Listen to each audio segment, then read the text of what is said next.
মেৰামতি কাম চলি থকা অৱস্থাতে কপিলীৰ বুকুত যা গ'ল কামপুৰৰ বকুলগুৰিৰ বান্ধ। উল্লেখ্য যে বানৰ পিছত কপিলী পাৰত আৰম্ভ হৈছে আন এক দুৰ্যোগ। খহিল কামপুৰৰ বকুলগুৰিত ৩ বছৰ আগতে নিৰ্মাণ কৰা ৩ কোটি টকীয়া মথাউৰি। কপিলীৰ বুকুত যা গ'ল কামপুৰ বকুলগুৰি পশ্চিম কাৰ্বি আংলাং সংযোগী পথৰো বৃহৎ অংশ।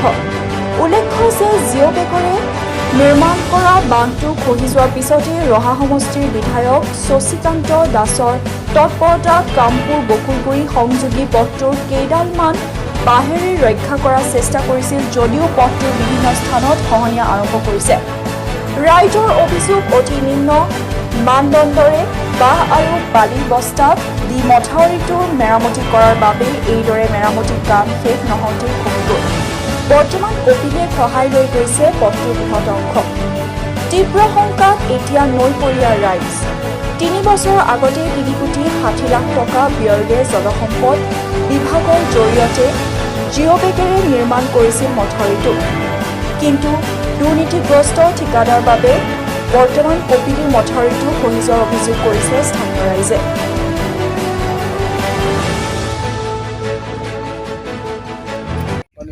দিন বা দিন এয়া ভাঙি গৈ আছে।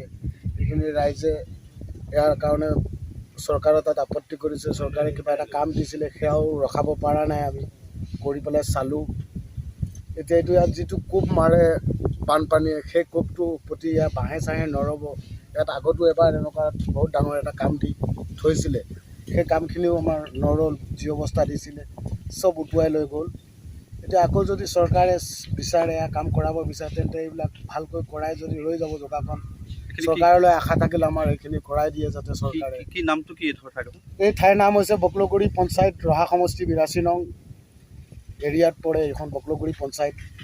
আৰু কপিলী নদীৰ কাষত এই অৱস্থা হৈ আছে। এই দয়ংমুখৰ পৰা ব্ৰহ্মপুত্ৰ পাইছে এই নদীখনে। বহুত ঠাই বহুত জেগাত লোকচান কৰিছে। এনেকুৱা লোকচান ক'তো পৰা নাই।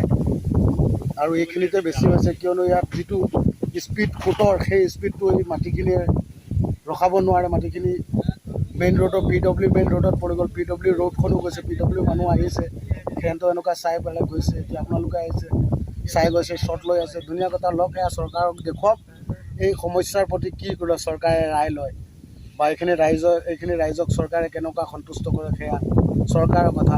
ইমানতে কৈ কিমান মানুহৰ ক্ষতি হ'ব? এইটো খহিলে এইখিনি খহি গ'লে আৰু এই ঠাই পানী গৈ পেলাই কচুৱাটো এইখিনি পানীয়ে গৈ অনিষ্ট কৰিছে। কচুৱা লোকে গোটেই এৰিয়া অঞ্চলখন, গোটেই চিমলাই কচুৱা লুটু মাৰি এইপিনে যিমান আছে চানচুকী লৈ কামবোৰ লৈ আৰু ৰহা সমষ্টিৰ ভিতৰত এইটোৱে পানীৰ তাপমান ইয়াতেই বেছি। আৰু এইপিনে মানে পানী গৈ পেলাই সেয়া মানুহকো অনিষ্ট কৰে।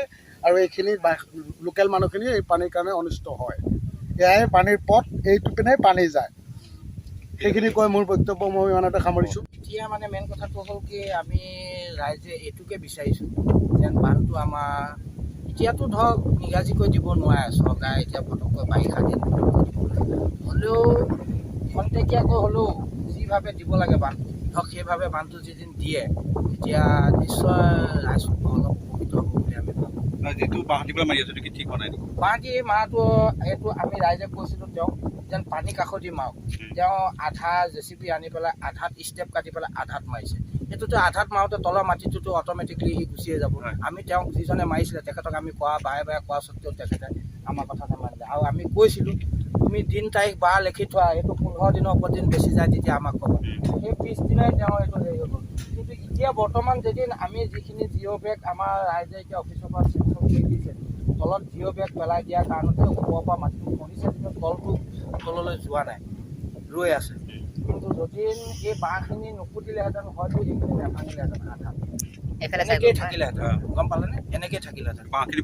বাঁহখিনি পুতাৰ কাৰণতে এইটো বেছি প্ৰব্লেম হৈছে। আহি থকাটো এতিয়া বাৰিষা আৰম্ভ হৈছেহে, এতিয়াতো পিছত আকৌ বানপানী আহিব পাৰে। কিমান মানুহ ক্ষতি হৈ বানটো ভাঙি গ'ল? এই বানটো ক্ষতি হ'লে ভাটি অঞ্চলৰ যিমান ৰাইজ আছে, একেবাৰে এইপিনে চিমলাই পৰা ধৰি একে চাপৰমুখলৈকে সকলো মানুহ বানৰ কবলতে থাকিব লাগিব। সলাই দিব পাৰে নেকি?